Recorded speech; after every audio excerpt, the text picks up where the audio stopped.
Nandito na naman tayo para sa isang napaka-sweet, nakakapanabik at sobrang trending na love story nila Kalingap Jomar at Carla. Ay aking makilala. Para sa pagpapatuloy ng ating love story, ngayon ay magkakaroon na tayo ng pagkakalinawan sa pagitan ni Kalingap Jomar at Ate Carla. Ngunit hindi pa rin natin alam kung ano ba talaga ang mangyayari, kung magkakaayos na ba sila o ito na ang pagtatapos ng kanilang love team.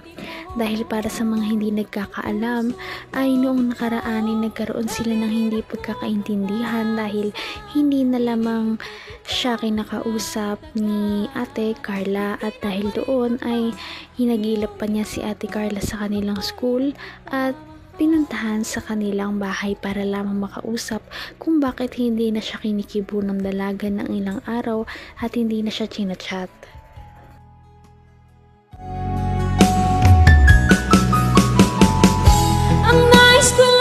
Okay ka lang ba? Opo. Uwe, hindi nga. Parang mayroon kang hindi sinasabi sa amin, Kung may problema ka, pwede mo naman isabi sa akin. May problema ka ba? Wala po. Hindi yan yung nabalitaan ko, Kumusta yung pag-aral? Okay lang po. Hindi rin yan yung nabalitaan ko, Pwede mo sabihin sa akin, huwag kang matakot, huwag kang mahiya. Yan. Yung nakaraan, hindi ka nare-reply sa akin. Ilang beses rin ako nag-chat. Feeling ko nga, nagbago ka na, Parang, hindi mo na ako naalala. Busy lang po sa school. Busy na sa school? Grabe naman kung kahit ilang minuto lang, reply ka sa akin. Hindi po kasi alam yung pinagdadaanan namin. Pinagdadaanan? Oo, kaya nga andito ako, Kasi kukumustahan kita para Kung ano ako'y tanggap mo na, hindi ka rin Kita naman natin sa mata ni Kalingap Jomar ang kanyang labis na pag-aalala at pagtataka kung ano ba talaga ang nangyayari kay Ate Carla. Ngunit si Ate Carla ay nananatiling tahimik lamang at binubuo pa ang kanyang mga sasabihin dahil hindi niya alam kung ano kaya ang kanyang pwedeng sabihin kay Kalingap Jomar. para malaman ko yung pinagdaraanan mo, ninyo. Ayos ka na ba?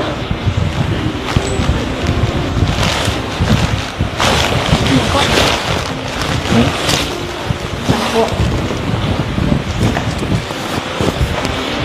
Kaya gagawin mo kayo? Tubig po. Grabe. Thank you, Sakto. Medyo bahon na rin ako,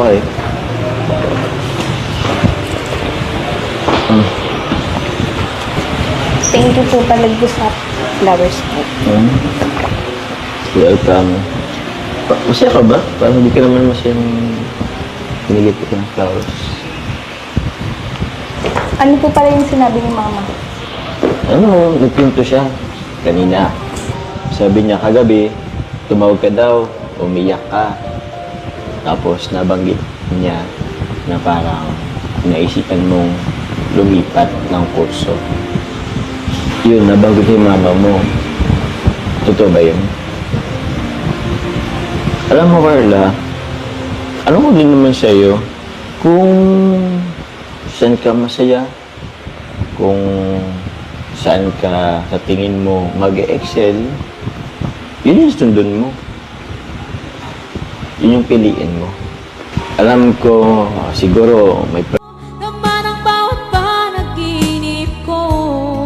Ikaw lang ang Nakakatuwa naman si Kalingap Jomar dahil kahit na personal na problema ito ni Ate Carla ay handa talaga siyang magbigay ng advice at tumulong para sa dalaga. sana nga ay maayos na ang problema ni Ate Carla at syempre nandiyan naman si Kalingap Jomar para umalalay sa kanya. Mas papakinggan mo yung puso mo, yung sarili mo. Kasi ikaw naman mag-aaral eh. Ikaw mag-aaral ng 4 na taon. Kaya ikaw, nasa sa'yo ang desisyon. Basta yun sabi ko sa'yo. Kung saan ka masaya. So tanong kita ngayon, anong desisyon mo? Pinag-iisipan ko pa po. Nag-iisipan? Pero, ano ba talaga? Kung ako, pag mong anuhin, ano ba talaga parang nasa puso mo? Yung pag-nursing ba or kasi nabagay sa akin, gusto mo mag-education, teaching. Hindi ko pa rin po alam. Okay. Okay lang ba nga dito ako? Baka may ginagawa ka sa taas, nakabala kita. Medyo nakakapanibago ka. Okay lang ba? May nagawa ba akong masama?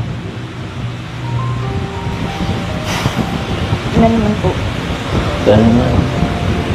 Para kasing alam mo yun, parang nakapanibago. Hindi ka naman ganyan dati. Hanggang wakas ay tayo ng dalawa.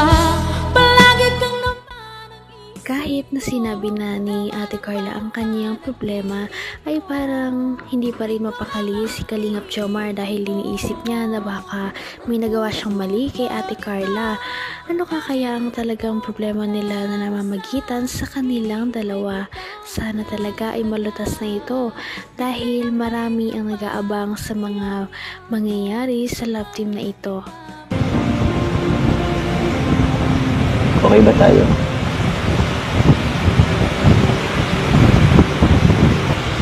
Alam mo, may gusto ko sanang sabihin sa'yo eh.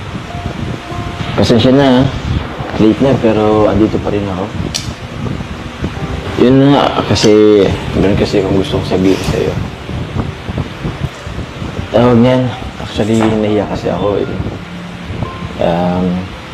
Gusto ko rin kasi malaman yung status natin dalawa. Gusto rin malaman kasi madami rin kasi nagsasabi. Gusto ko rin naman itry. Bahala na, ewan ko, bahala na kung anong pwedeng mangyari. Nakabahan ako eh. Ano po yun?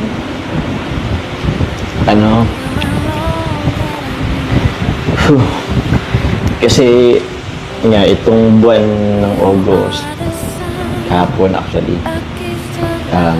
Girlfriend's Day. Kaya nakabahan tuloy ako eh. Teka lang muna. Fake lang po. Ha? Okay naman. Carla. Nagulat ang lahat nung biglang lumuhod si Kalingap Jomar sa harap ni Ate Carla. Ano nga kaya ang kanyang sasabihin? Lahat talaga tayo ay hindi na makapaghantay kung ano na ang next step sa kanilang relationship. Magkakaibigan na ba sila o manliligaw na ng tuluyan si Kalingap Jomar? Patindi na ng patindi ang mga pangyayari sa kanilang love story. Kaya naman sobrang dami talaga ang kinikilig sa kanilang love story at palaging nag-aabang. Kaya naman sana ay magkatuluyan din ang dalawang ito, si Ate Carla at Kalingap Jomar. Sana din ay patuloy natin silang subaybayan at suportahan para magpatuloy pa ang kanilang love team. Paniguradong hindi lamang ito ang ating aabangan dahil marami pang mga susunod na kilig moments na mangyayari sa kanilang dalawa. Yun lamang at maraming salamat sa pananood. Bye!